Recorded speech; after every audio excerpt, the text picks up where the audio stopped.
Most people think they understand Charon because they remember one image, an old ferryman carrying souls across a dark river. But that image, by itself, is too small.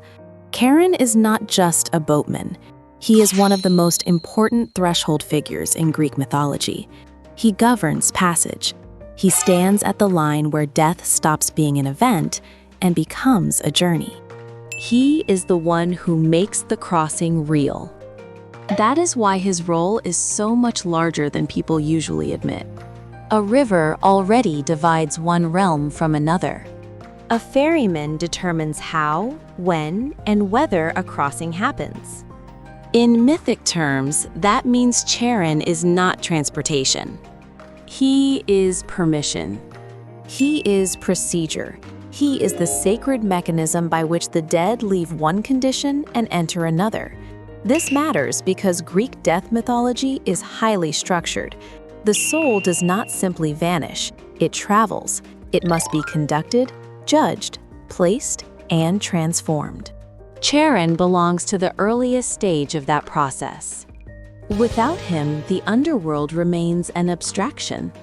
With him, it becomes a real destination approached by ritual movement.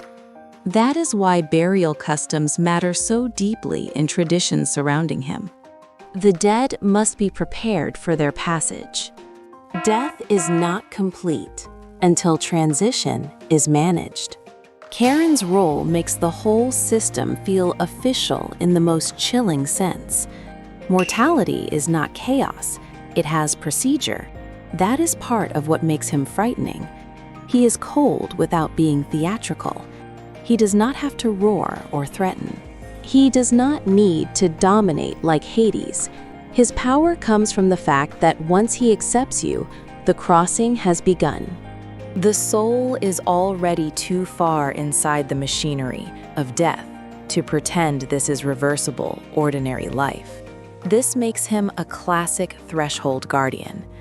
Such figures are often more unsettling than rulers because they control the point of no return.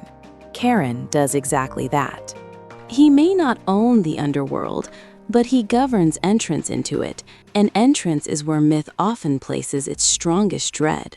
He is also emotionally effective because he strips death of ornament. No matter how glorious, shameful, tragic, or ordinary the life above was, the crossing reduces everything to one severe act. You must go over. Charon's boat becomes the symbol of that reduction. Once aboard, the soul is no longer negotiating with the world of the living. That is why the ferryman image survived so well across literature and art. It is not memorable because boats are dramatic. It is memorable because crossing is. Human beings understand instinctively that some transitions need guides, and that the guide at the last crossing is never a minor figure. Charon remains deeply compelling because he makes death procedural instead of vague. He puts it in motion. He gives it transport, direction, and a humanly imaginable form. The dead do not simply disappear. They are taken. That may be the deepest reason he matters. A god of death can remain abstract. A ferryman cannot. A ferryman makes death spatial, physical, and immediate. He turns mortality into a route, and by doing so, makes the fear of it much more concrete. So, no, Charon is not just a boatman.